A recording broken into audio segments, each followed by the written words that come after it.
Donc, je vais essayer de vous montrer comment réaliser la carte d'identité d'une fraction. Ici, je vais prendre donc la fraction 4 cinquièmes. Donc, sur votre cahier, vous allez commencer par l'écrire déjà en chiffres comme je l'ai fait ici.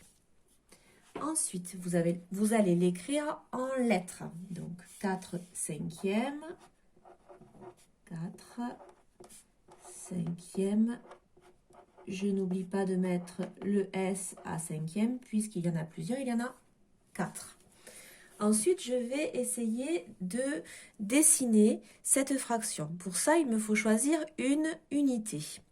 Je vais me servir du dénominateur pour trouver l'unité la plus facile, puisqu'il va falloir que je partage cette unité en 5 parts égales. Donc, j'entoure à chaque fois le dénominateur.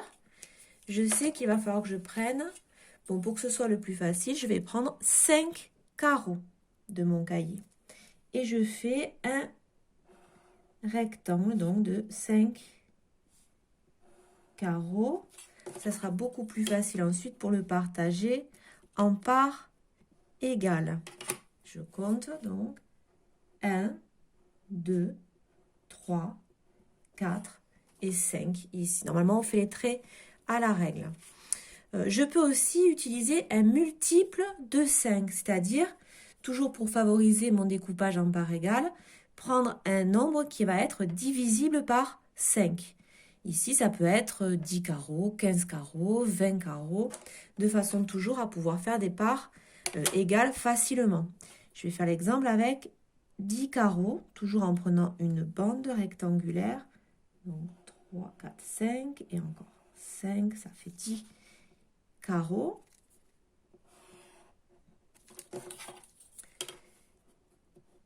Mais cette fois-ci, attention, mes parts égales, elles seront de la taille de 2 carreaux, puisque 2 fois 5 égale 10. Je retombe sur mes 10 carreaux, pardon. Puisqu'il s'agit d'illustrer la fraction 4 cinquièmes, eh bien, je vais colorier 4 parts sur les 5 ici. Vous essayerez de colorier un peu mieux que la maîtresse. Donc, 4 par ici sur les 5. 4 par ici sur les 5. Voilà. Maintenant, on va faire une droite graduée pour pouvoir placer la fraction 4 cinquièmes. Je commence par tracer ma droite. Faites-le au crayon à papier. Moi, je le fais au feutre, c'est pour que vous voyez mieux. Donc, on trace la droite graduée. On la démarre à 0 ici. Je vais placer le 1. Pour pouvoir placer le 1, toujours comme tout à l'heure, je vais me servir du dénominateur. Je dois avoir 5 carreaux. C'est beaucoup plus simple pour graduer ma droite. Je vais compter en faisant les petites vagues comme on faisait en classe. C'est-à-dire, je pars de 0. 1, 2, 3, 4, 5. Mon unité d'ici. Ici, si on compte, du coup, j'ai 0, 1 cinquième, 2 cinquièmes, 3 cinquièmes, 4 cinquièmes, 5 cinquièmes, c'est-à-dire l'équivalent au nombre entier 1. Je peux continuer de graduer comme ça.